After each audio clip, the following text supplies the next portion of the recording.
welcome to a new video. I hope that you are staying safe and healthy, and this is episode 3 of Practicing Portraits, and today we are going to be focusing on shadows.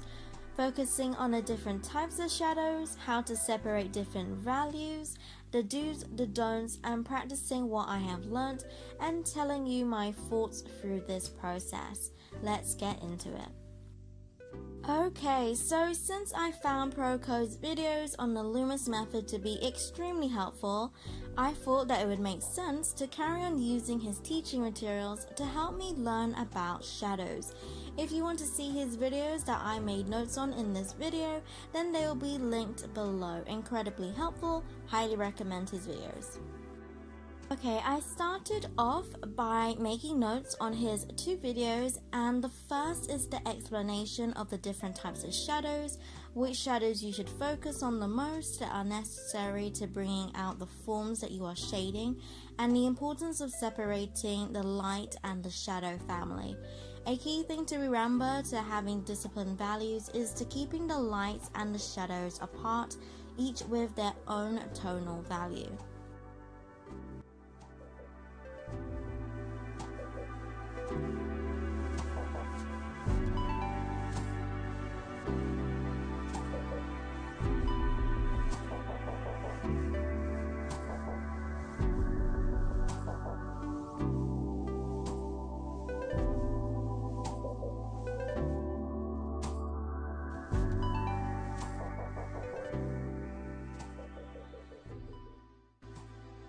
The second video I made notes on was the do's and don'ts of shading.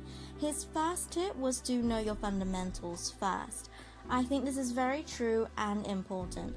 Understanding whether the form is rounded or flat will have an effect on how you create the shadows for it to give the impression of its 3-dimensional form. But not only that, you need to know the basics of how simple forms make up complex forms. Perspective, structure, proportions, and so forth are more important to understand first before shading in. Hence why I knew it was important for me to use the Loomis method for drawing heads in proportion in my last video. If you haven't seen that video yet, then you can check out my portrait practice playlist. The second tip was use a good reference photo. Now, I know as a beginner, leaning on a reference photo to learn from is very important. If your photo doesn't have a good value range or it's not in focus, this won't help me to understanding where to place shadows and values correctly. Black and white photos can help beginners as you're not distracted by the colors and having to guess if the tone is darker than another. Tip 3 was don't have outlines everywhere and not making shadows dark enough or having them too dark. With outlines, this is not a hard thing to fix, as you'll see me do my outline first of all the features and then gently rubbing it out so they aren't so dark and harsh, and then I am able to build up the shadows around the features to bring out their form, giving it a more realistic look. I think it's easy for beginners like me to have a heavy outline because it makes it clear to me looking at the drawing and for others that this shape is an eye, a nose, or whatever feature I am drawing. But realistically, it is the lights and the darks that define the shape. So for me, this was the most helpful tip that I took away. Tip 4 and 5 were about values, separating the values of the lights from the darks. The first step for me to trying to do this was by defining the shadows with a flat tone first, and then slowly making them darker where they needed to be, and once I was done with defining the shadows, then I moved on to the lights and the highlights. After doing this, then I could refine the shadows if they needed to be darker. This way of approaching shadows was a lot more efficient for me, and it really made me think of the form, where the light is coming from, and how that in turn would affect how I shade. This was a lot more systematic than what I had done previously, where it literally was, it's dark in the photo here, I need to make it dark. Hence the random rough dark patches around the face, which is not flattering even if you're not going for a realistic look.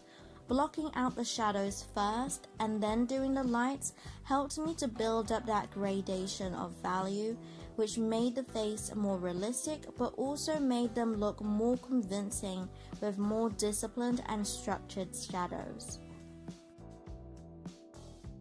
For the two heads that I used to practice the Loomis method and shading, I was really proud of, and straight away I could see this jump in improvement from the faces that I did in my last video. I didn't focus too much on the hair because that's another thing for me to learn in another video, so I wasn't too fussed on finishing that. But looking at the heads, I'm really impressed with how changing one thing can drastically improve my drawings, and I'm so happy and excited to see how I will improve further in the coming videos.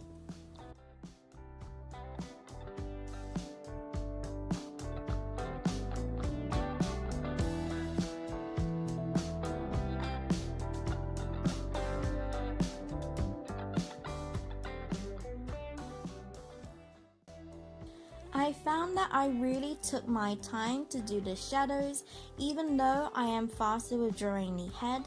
Shading is something that I really needed to slow down to think about, and just goes to show that I am understanding more about shadows and why I am adding them where they were.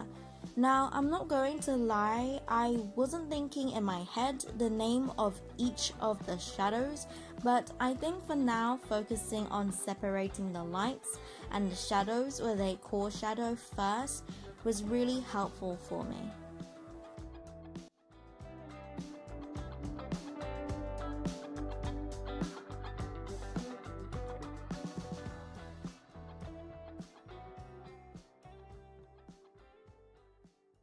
And that is all from me. Thank you so much for watching this video and being on this journey with me to improving drawing portraits.